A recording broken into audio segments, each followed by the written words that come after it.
Eu sou uma mulher de 29 anos que tenho artrite e artrose precoce, ou seja, eu estou nesse processo de envelhecimento, né, um pouco antes.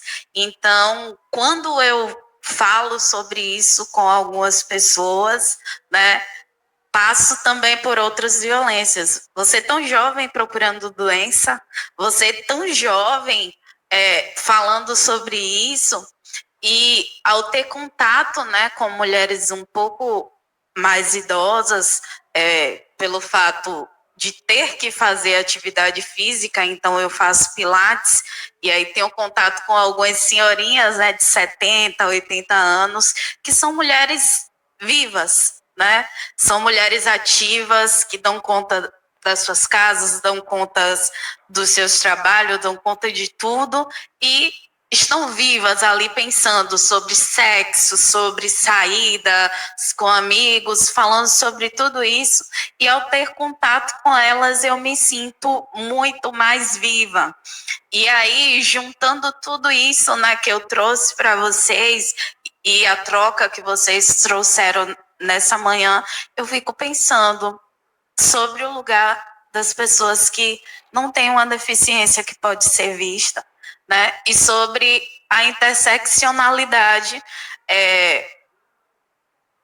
na situação da própria fibromialgia, que é uma doença, de alguma forma, recém-validada, recém-enquadrada na condição, né, de pessoa com deficiência, e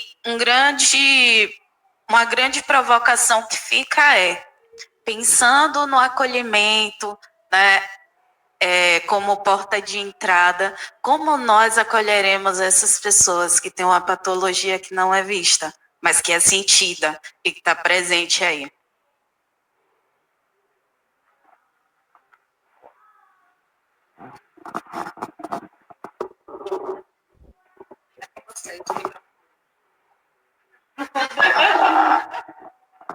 Bom, eu acho que eu acolho, né, e é muito importante todas as falas e contribuições, mas acho que eu vou me ater a essa última, que acho que é um aspecto muito importante, né, que existem as deficiências ocultas, e as deficiências ocultas, elas precisam ser visibilizadas, né, tanto que o termo deficiência invisível não existe, porque a pessoa, né, que convive com a deficiência, ela vê, ela sente. A deficiência está ali presente, então a deficiência é oculta e não invisível.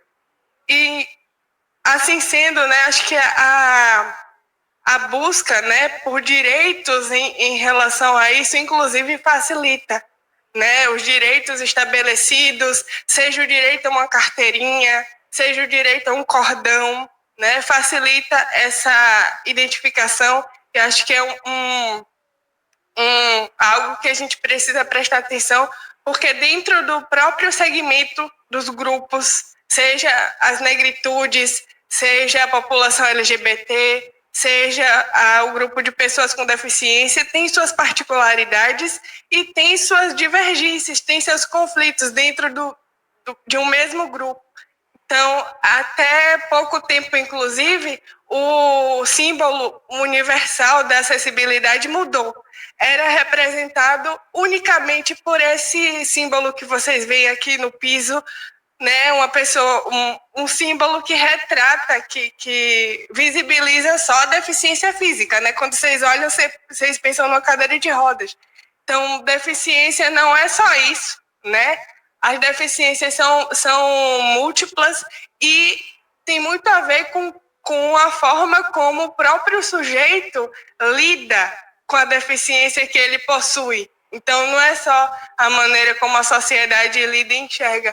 Cada pessoa tem sua vivência diante da deficiência que possui e o envelhecimento, falando da perspectiva geracional, produz deficiências, né? Então, quando a gente fala de pessoas com deficiência, a gente não considera a deficiência como parte, inclusive, natural da vida.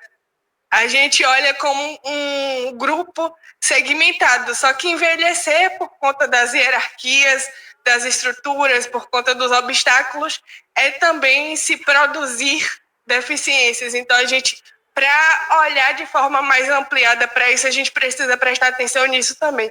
E só mais um pouquinho, né? Só um último aspecto. Acho que falar de Setembro Amarelo, de saúde mental, de mês, né, da luta das pessoas com deficiência, o Setembro Verde, acho que a gente tem que falar sobre todas essas pautas juntas, porque não existe prevenção ao suicídio sem anticapacitismo, não existe saúde mental sem acessibilidade e não existe inclusão sem visibilidade da comunidade surda, porque o Setembro também é azul.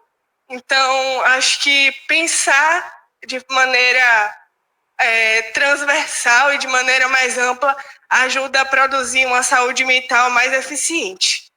É isso.